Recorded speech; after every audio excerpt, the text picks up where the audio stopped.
नमस्कार, स्वागत है आपका साइंस विद मनीता में। आज हम डिस्कस करने वाले हैं क्लास 8 का chapter 3 synthetic fibres and plastic. NCERT CBSE दोनों में ही ये है। इसके बारे में हम आज डिस्कस करेंगे कि संश्लेषित फाइबर क्या होते हैं, प्लास्टिक के क्या गुण हैं, क्या दोष हैं। जैसा कि हम जानते हैं कि हमारे कपड़े हैं वो फाइबर से बनते हैं। कौन से फाइबर से? नेचुरल फाइबर से, जैसे कॉटन, कपास है। तो ऐसे फाइबर जो हमें नेचर से मिल रहे हैं, सर्दियों में हम स्वेटर पहनते हैं, वो हमें किससे मिलता है? ऊन से बनते हैं स्वेटर। ठीक है। अब ऊन किसकी हो सकती है? भेड़ों की भी होती है। कई बार कालीन जो बिछे होते हैं वो भी नेचुरल फाइबर से बने होते हैं। तो ऐसे फाइबर्स जो कि नेचर से हमें मिले हैं, चाहे वो प्लांट से मिला है, चाहे वो एनिमल से मिला है, वो सारा आता है नेचुरल फाइबर, या जिसको हम कह सकते हैं प्राकृतिक फाइबर। लेकिन वो फाइबर जिसे इंसानों ने बनाया है वो कहलाता है सिंथेटिक फाइबर। तो यहाँ आप देखें, ऐसे रेशे जो मानव द्वारा निर्मित किए जाते हैं संश्लेषित रेशे कहलाते हैं। अब कैसे संश्लेषित कर सकते हैं इनको? अधिकांश संश्लेषित रेशे कोयला, पेट्रोलियम और प्राकृतिक गैस से प्राप्त किए जाते हैं। एक संश्लेषित रेशा भी छोटी इकाइयों को जोड़कर बनाई गई श्रृंखला यानी कि चेन है। प्रत्येक छोटी यूनिट या इकाई वास्तव में क्या है? एक रासायनिक पदार्थ है, केमिकल सब्सटेंस है। अनेक छोटी इकाइयां मिलकर एक बड़ी एकल इकाई बनाती है जो पॉलीमर कहलाते हैं। आपने देखा होगा कि जैसे माला होती है, माला में क्या करते हैं? अगर वो फूलों की माला है, एक एक फूल को जोड़कर पूरी माला बनती है। अगर वो मोतियों की माला है, एक एक मोती जोड़कर पूरी एक माला बनती है।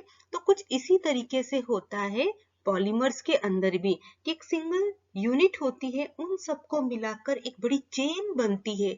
और वो बड़ी एक चेन, अब एक सिंगल यूनिट जिसको हम कहेंगे वो है पॉलीमर, जिसमें कई सारी सिंगल यूनिट मिली हुई है। पॉलीमर ग्रीक भाषा की दो शब्दों से मिलकर बना है। पॉली का मतलब होता है मेनी, मतलब कई सारी, और मर का मतलब है यूनिट यानी कि इकाई। एक पॉलीमर या बहुलक बहुत सी इकाइयों के दोहराने से बनता है, यानी कि रिपीटेशन होता है। कोई भी सिंगल यूनिट है उसको बार बार जोड़ा गया, जैसे कि हम मोतियों की माला में देखते हैं, बार बार एक धागे के अंदर मोतियों को जोड़ा जाता है तब एक माला बनती है। ठीक उसी प्रकार पॉलीमर या बहुलक में भी क्या होता है? रिपीटेडेड यूनिट्स होती हैं, पुनरावृत्ति इकाइयां होती हैं जिनसे एक पॉलीमर बनता है। कपास के रेशे भी बहुलक हैं, जो कि एक प्राकृतिक बहुलक सेलुलोज के बने होते हैं। ये इंपॉर्टेंट है, इसे याद रखना है कि कपास क्या है? कपास भी एक पॉलीमर है। और कैसा पॉलीमर है? नेचुरल प्राकृतिक बहुलक सेलुलोज का बना हुआ है। सेलुलोज भी बड़ी मात्रा में ग्लूकोज इकाइयों द्वारा निर्मित होते हैं। अब याद रखिए, देखिए कार्बोहाइड्रेट की सबसे सिंपल फॉर्म होती है ग्लूकोज। तो जो सेलुलोज है ये ग्लूकोज इकाइयों से बना होता है खुद भी। एग्जाम्पल अब सिंथेटिक फाइबर के अंदर आते हैं rayon, nylon, polyester, acrylic, spandex etcetera. तो आगे अब हम एक एक एग्जाम्पल को थोड़ा डिटेल में जानेंगे कि जैसे रेयन है, नाइलॉन है, पॉलिएस्टर, एक्रिलिक, इन सब के क्या यूज है, क्या इनके गुण है, कहाँ हम इनको यूज कर सकते हैं। सबसे पहले हम बात करेंगे रेयन की। रेयन को कहते हैं कृत्रिम रेशम भी कहा जाता है। क्यों कहते हैं कृत्रिम रेशम? क्योंकि यह मिलता है कास्ट लुगदी, वुड पल्प से तैयार किया जाता है और इसमें सेलुलोज काम आता है। देखिए, रेशम को रेशम के कीट से प्राप्त किया जाता है और इसकी खोज सबसे पहले कहाँ की गई थी? चीन के अंदर की गई थी। और काफी लंबे टाइम तक जो ये प्रोसेस था रेशम को बनाने का, वो बहुत ही गोपनीय रखा गया ताकि किसी और को पता ना चल जाए। और ये जो रेशम के कपड़े होते थे बहुत ज्यादा महंगे होते थे, आम आदमी के बस का नहीं था इनको खरीदना। तो क्या हुआ कि काफी साइंटिस्ट थे, उन्होंने कोशिश करी कि वो आर्टिफिशियल रेशम बना सके। और उन्हें ये सफलता कब हासिल हुई, जब इन्होंने कास्ट लुगदी का रासायनिक ट्रीटमेंट किया और उसके सेलुलोज से उन्होंने एक आर्टिफिशियल रेशम को बनाने में सफलता हासिल करी। अब ये जो रेयन है ये आर्टिफिशियल रेशम है, लेकिन हम इसको सिंथेटिक नहीं कह सकते। देखिए इंपॉर्टेंट है, पूछा जाता है कि क्या रेयन सिंथेटिक फाइबर है, तो सिंथेटिक फाइबर हम नहीं कह पाएंगे। क्यों नहीं कह पाएंगे? क्योंकि ये वुड पल्प से तैयार किया गया है, कास्ट लुगदी से तैयार किया है। आर्टिफिशियल तो है, क्यों है? क्योंकि मानव ने इसे बनाया, लेकिन किससे मिल रहा है? ये भी नेचर से, कास्ट लुगदी से तैयार हो रहा है। इसीलिए क्या कहेंगे इसको? इसको हम कहेंगे कृत्रिम रेशम कहेंगे। अब होता क्या है कि ये रेशम से सस्ता है और इसे रेशम के जैसे ही बुना जा सकता है। इसे रंगों की किस्मों में रंगा भी जा सकता है। रेयन के कपास के साथ मिलाकर बेडशीट्स बनाई जाती हैं, कालीन बनाए जाते हैं। अब हम देखेंगे, देखिए क्या क्या गुण है रेयन के। पसीना सोखता है, इसीलिए गर्मियों में रेयन के वस्त्र अन्य आर्टिफिशियल रेशों की अपेक्षा ज्यादा पसंद किए जाते हैं। चमकदार होता है, कई रंगों में रंगा जा सकता है। देखिए आप जैसा कि यहाँ देख पा रहे हैं, रेशम के जैसा ही दिखाई देता है और रेशम से सस्ता होता है। उपयोग कहाँ कहाँ कर सकते हैं? रेयन का उपयोग होता है सूट, जैकेट, स्कार्फ, टाई बनाने में किया जाता है। इससे पलंग की चादरें, कालीन या गलीचा, पर्दे, मेजपोश, सोफा कवर आदि बनाए जाते हैं।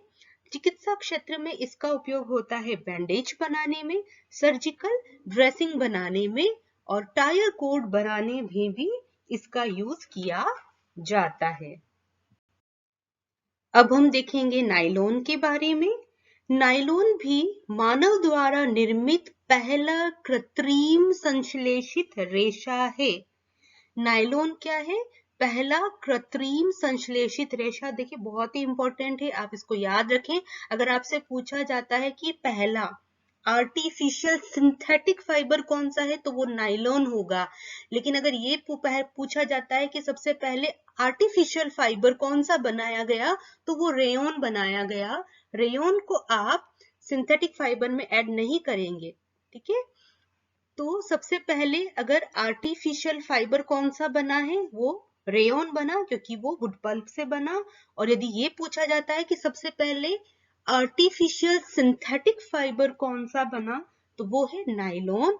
और इसे तैयार किया था 1931 में ड्यूपॉन्ट कंपनी ने। कैसे? कोयला, जल और हवा का उपयोग करके इसको बनाया था। इसे बनाने में किसी भी प्रकार के प्राकृतिक कच्चे सामान का उपयोग नहीं किया गया। देखिए रेयन में हम यूज कर रहे हैं कास्ट लुगदी को, वुड पल्प को यूज कर रहे हैं, जो कि नेचुरल रॉ मटेरियल है। लेकिन नायलॉन बनाने में किसी भी तरीके के प्राकृतिक कच्चे सामान का यूज नहीं हुआ है। किससे बना रहे हैं? कोयला, जल और हवा का उपयोग करके। अब क्या गुण होते हैं नायलॉन के? यह प्रत्यास्थ होता है, यानी कि इलास्टिक होता है। बार बार उपयोग करने पर भी इसकी प्रबलता कम नहीं होती है, इसकी ड्यूरेबिलिटी ज्यादा होती है। हल्का होता है, चमकदार होता है, आसानी से इसे साफ कर सकते हैं, क्लीन किया जा सकता है। क्यों? क्योंकि ये पानी को एब्जॉर्ब नहीं करता है। वाटरप्रूफ है, पानी एब्जॉर्ब नहीं कर पा रहा है तो वाटरप्रूफ है। इसमें सलवटें भी नहीं आती हैं और कवक कीटों का भी इस पर आक्रमण नहीं होता है। बाकी देखिए अगर घर में अगर स्वेटर पड़े होते हैं, शॉल होती है, तो क्या होता है कि इसमें अपने आप छोटे सुराख बन जाते हैं, कीट उन पे आक्रमण कर देते हैं। आपने सिल्वर फिश भी देखी होगी, अगर प्रॉपर केयर नहीं की जाए तो जहां आपके कपड़े रखे हैं वहां सिल्वर फिश भी दिख जाएगी आपको। लेकिन ये जो नायलॉन है, इस पर कवक कीटों का आक्रमण नहीं होता है। ये घर्षण प्रतिरोधी होते हैं और लंबे समय तक चलते हैं। अब कहाँ कहाँ यूज है नायलॉन का? कपड़ा उद्योग में इसका उपयोग नेकटाइज, जुराबे, शर्ट्स और अन्य वस्त्र बनाने में किया जाता है। इसका उपयोग पर्दे, स्लीपिंग बैग, तंबू, कार की सीट के पट्टे, दांत साफ करने का ब्रश, रस्से, फिशिंग नेट, पैंट ब्रश आदि बनाने में किया जाता है। देखिए क्योंकि बहुत मजबूत है ये, और इसीलिए मजबूत बहुत ज्यादा है, इसका उपयोग कर रहे हैं पैराशूट बनाने में, चट्टानों पर चढ़ने के लिए रस्सों के निर्माण में भी इसका यूज कर रहे हैं। देखिए कितना ज्यादा मजबूत है ये, आप डायग्राम में देखिए कि इस नायलॉन से बनी रस्सी के सहारे ऊपर चढ़ रहा है चट्टान पर, तो इसकी मजबूती इतनी ज्यादा है कि आपका वजन भी ये टॉलरेट कर सकता है। नायलॉन का तार एक इस्पात के तार से ज्यादा मजबूत, अधिक प्रबल होता है। नेक्स्ट सिंथेटिक फाइबर में आता है पॉलीएस्टर। पॉली प्लस एस्टर दो वर्ड से मिलकर बना है ये, पॉली और एस्टर, यानी कि एस्टर की कई रिपीटेड यूनिट्स हैं। पॉली मतलब मेनी, तो एस्टर की कई सारी यूनिट हैं। पॉलीएस्टर एक अन्य संश्लेषित रेशा है, सिंथेटिक फाइबर है जो कि एस्टर की पुनरावर्ती इकाइयों से बनता है। ये एस्टर फलों को उनकी गंध प्रदान करते हैं, और सबसे लोकप्रिय पॉलीएस्टर है टेरिलीन। क्या गुण है पॉलीएस्टर के? पॉलीएस्टर से बने कपड़ों में आसानी से सलवट नहीं आती है, धोना सुखाना इनको आसान होता है। आसानी से सिलवटें नहीं आ रही तो आपको प्रेस वगैरह करने की भी जरूरत नहीं होती है। देखिए कॉटन के कपड़े होते हैं तो उसमें बहुत ज्यादा सिलवटें आती हैं, आपको प्रेस करना पड़ता है, लेकिन वो फाइबर, वो मटेरियल जिसमें सिलवटें नहीं आती तो आपको प्रेस की भी इतनी उसमें जरूरत नहीं होती है। पॉलीएस्टर रेशों पर कीट और सामान्य रसायनों द्वारा आक्रमण नहीं किया जाता है, और ये उच्च घर्षण प्रतिरोधी होते हैं। उपयोग कहाँ करते हैं? पॉलीएस्टर का उपयोग करके साड़ी, पर्दे बनाए जाते हैं, सेल बोट्स जो नाव चलाते हैं, वाटर होजेज है, कन्वेयर बेल्ट है, इनकी पाल बनाने में इनका उपयोग किया जाता है। मिश्रित कपड़ा बनाने में भी यूज करते हैं, जैसे पॉलीकॉट। तो पॉलीकोट में क्या मिला रहे हैं? पॉलीएस्टर और कपास। पॉलीएस्टर से पॉली ले लिया, कपास को कॉटन कहते हैं तो कॉटन से कोट ले लिया, तो ये मटेरियल क्या बन गया? पॉलीकॉट। तो पॉलीकोट मिश्रण है पॉलीएस्टर और कपास का। इसी तरीके से देखिए पॉली वुल, तो पॉली और वुल इससे बना है, तो इसमें क्या क्या है? पॉलीएस्टर है और वुल का मिक्सचर है। फिर है पेट, पीईटी पेट, पॉलीएथाइलिन टेरेफ्थलेट। ये एक सुपरिचित प्रकार का पॉलीएस्टर है, और इसका उपयोग करते हैं बोतलें, बर्तन, फिल्म, तार और अन्य बहुत से उपयोगी उत्पादों के निर्माण में इसका यूज किया जाता है। इसके बाद हम बात करेंगे एक्रिलिक की। एक्रिलिक ये भी एक सिंथेटिक फाइबर है, और ये ऊन के जैसा दिखाई देता है, अतः इसका उपयोग प्राकृतिक ऊन के स्थान पर किया जाता है। आपने देखा भी होगा विंटर के अंदर जब आप गर्म कपड़े पहनते हैं, कुछ तो नेचुरल जो ऊन है उनसे बना होता है, लेकिन एक्रिलिक के भी कपड़े होते हैं गर्म। और क्या इनके फायदे हैं? एक्रिलिक हल्का, मुलायम और गर्म होता है ना। अगर आपका नेचुरल वूल से बना हुआ स्वेटर है तो आप देखिए पानी में आप डालते ही बहुत ज्यादा वो हैवी हो जाता है, सूखने में भी टाइम लगता है, लेकिन एक्रिलिक कैसा है? हल्का, मुलायम और गर्म। एक्रिलिक से बने कपड़े अधिक टिकाऊ और सस्ते होते हैं, प्राकृतिक स्रोतों से प्राप्त ऊन से बने कपड़ों की अपेक्षा, और ये भी सिकुड़ते नहीं है, इनमें सलवटें भी नहीं आती हैं। अगर आपका नेचुरल वूल से बना हुआ स्वेटर है वो श्रिंक होगा, लेकिन एक्रिलिक से बना हुआ स्वेटर है तो वो सिकुड़ेगा नहीं, श्रिंक नहीं होगा, और उनमें सलवटें भी नहीं आती हैं। अब एक्रिलिक का कहाँ यूज कर रहे हैं हम? स्वेटर, शॉल, कंबल और कालीन बनाने में इनका उपयोग किया जाता है। जूतों और दस्तानों यानी कि ग्लव्स का अस्तर बनाने के लिए भी इनका उपयोग किया जाता है। तो इस तरीके से हम देखते हैं कि जो एक्रिलिक से बनी वस्तुएं हैं वो सस्ती होती हैं, अलग अलग कलर्स में भी आती हैं, और इसीलिए इनको प्राकृतिक रेशों की अपेक्षा पसंद ज्यादा किया जाता है। अब हम ये देखेंगे कि जो सिंथेटिक फाइबर्स हैं उनके गुण क्या हैं, उनके दोष क्या हैं। तो सबसे पहले गुणों में आता है मजबूत होते हैं, टिकाऊ होते हैं। जैसे कि आपने देखा कि नायलॉन से बनी रस्सियों से हम चट्टान पर भी चढ़ सकते हैं, पैराशूट बन रहे हैं, तो क्या है? मजबूत है, टिकाऊ है। फिर ये बहुत ही कम पानी सोखते हैं, इसलिए जल्दी से सूख जाते हैं। हमने देखा कि जैसे नायलॉन है वो वाटर प्रूफ है ना, तो पानी को तो सोखता भी नहीं है। और पॉलिएस्टर हमने देखा कि वो बहुत जल्दी सूख जाते हैं। इसी तरीके से एक्रेलिक से बने कपड़े हैं वो भी जल्दी सूख जाते हैं। इनमें सलवटें नहीं आती हैं और ये श्रिंक नहीं होते हैं। वजन में ये हल्के होते हैं, ये कम महंगे होते हैं और आसानी से उपलब्ध हो जाते हैं। प्राकृतिक रेशों की तुलना में इनका रख रखाव आसान होता है, क्योंकि देखिए हमने अभी डिस्कस किया था कि जो प्राकृतिक रेशे से बने कपड़े हैं उनमें कीट लग का कवक का आक्रमण होता है। अगर कपड़े आपके रेशम के बने हैं, प्राकृतिक रेशम के बने हैं, ऊन के बने हुए प्राकृतिक, तो उसमें क्या होगा, अपने आप सुराख हो जाएंगे, कीट खा जाएंगे उनको, सिल्वर फिश हो जाएंगी। लेकिन अगर सिंथेटिक फाइबर से बना कपड़ा है तो उसमें ये प्रॉब्लम नहीं आती है। अब क्या हानियां हैं, जहां फायदे होते हैं वहां नुकसान भी होता है। सबसे पहले ये कि ये गर्म होने पर जल्दी पिघल जाते हैं, क्योंकि देखिए आर्टिफिशियल है, केमिकल ट्रीटमेंट से तैयार हो रहे हैं, केमिकल से बन रहे हैं, तो ये गर्म होने पर जल्दी पिघल जाते हैं और आग भी पकड़ सकते हैं। ऐसा होने पर ये व्यक्ति के शरीर से चिपक जाते हैं और वह गंभीर रूप से जल जाता है। इसीलिए यह सलाह दी जाती है कि किचन या लेबोरेटरी में, प्रयोगशाला में संश्लेषित कपड़े, आर्टिफिशियल फाइबर से बने कपड़ों को उपयोग में नहीं किया जाना चाहिए, ताकि किसी भी तरीके की दुर्घटना ना हो। इनसे बने वस्त्रों को गर्मियों में पहनना भी लाभदायक नहीं होता है, क्योंकि इनमें पर्याप्त छिद्र नहीं होते हैं, जिससे पसीना शरीर से बाहर आकर वाष्पीकृत नहीं हो पाता है एवं शरीर को ठंडक नहीं मिल पाती है।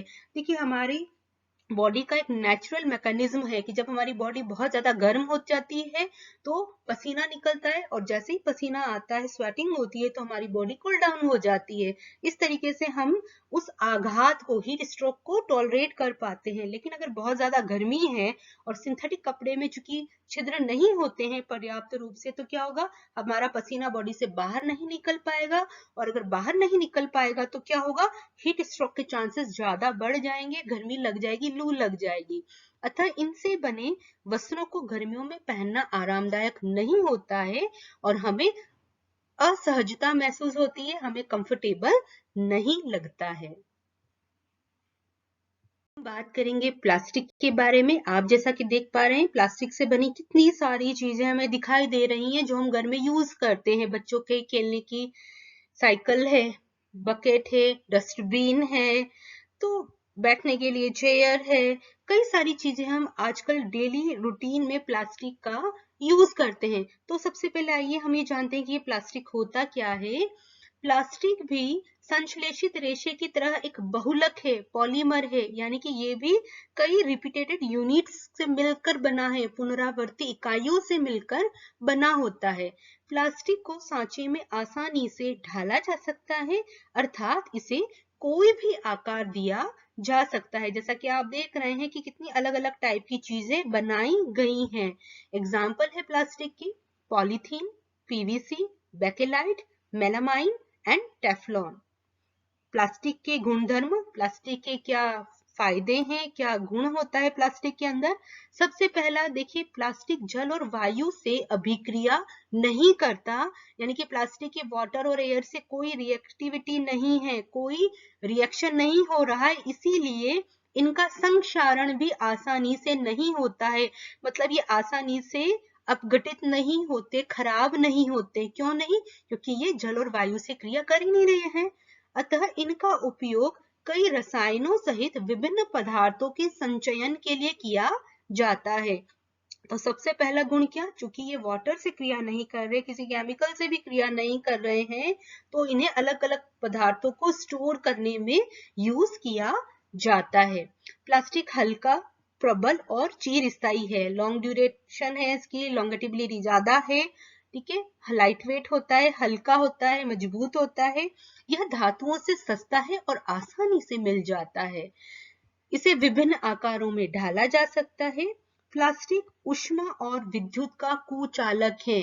ऊष्मा और विद्युत का कुचालक है मतलब कि ये इजीली अपने अंदर से हीट या इलेक्ट्रिसिटी को प्रवाहित नहीं होने देते, इनके अंदर इलेक्ट्रिसिटी का फ्लो नहीं होता है, इसीलिए बिजली के तार प्लास्टिक से ढके होते हैं और खाना बनाने वाले पात्रों के हत्थे भी प्लास्टिक के बने होते हैं। तो देखिए माइक्रोवेव में भी यूज किया जाता है, ओवन में भी यूज होते हैं प्लास्टिक से बने हुए।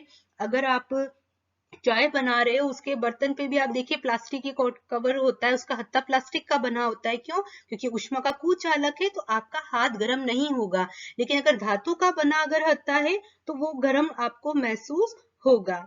इसी तरीके से जो तार है आप अभी देख सकते हैं आपके आसपास अगर कोई वायर है तो उस पर भी प्लास्टिक की कोटिंग करी हुई है। क्यों? क्योंकि वो इलेक्ट्रिसिटी को अपने में से फ्लो नहीं होने देता। अगर ये प्लास्टिक नहीं होगा तो क्या होगा, हमें करंट लग सकता है, क्योंकि जो धातु है अंदर तांबे की तार है वो अपने अंदर से इलेक्ट्रिसिटी को जाने देती है। तो अगर प्लास्टिक की कोटिंग नहीं होगी तो हमें करंट लग सकता है। तो ये सारे हैं प्लास्टिक के गुण। अब हम बात करेंगे प्लास्टिक के टाइप्स के बारे में। प्लास्टिक भी देखिए दो टाइप्स का आता है। फर्स्ट है थर्मोप्लास्टिक एंड सेकंड है थर्मोसेटिंग प्लास्टिक। थर्मोप्लास्टिक ये आप जैसा कि देख रहे हैं, और ये है थर्मोसेटिंग प्लास्टिक से बनी चीज। थर्मोप्लास्टिक क्या है? इसे गर्म करने पर आकृति से विकृत हो जाता है और इसे आसानी से मोड़ा जा सकता है। यानी कि एक बार अगर आपने इसको पिघलाया तो आप उसको फिर से पिघलाकर कोई नई चीज बना सकते हो। लेकिन थर्मोसेटिंग प्लास्टिक में क्या है, अगर इन्हें एक बार सांचे में ढाल दिया जाए तो फिर इन्हें ऊष्मा देकर गर्म नहीं किया जा सकता।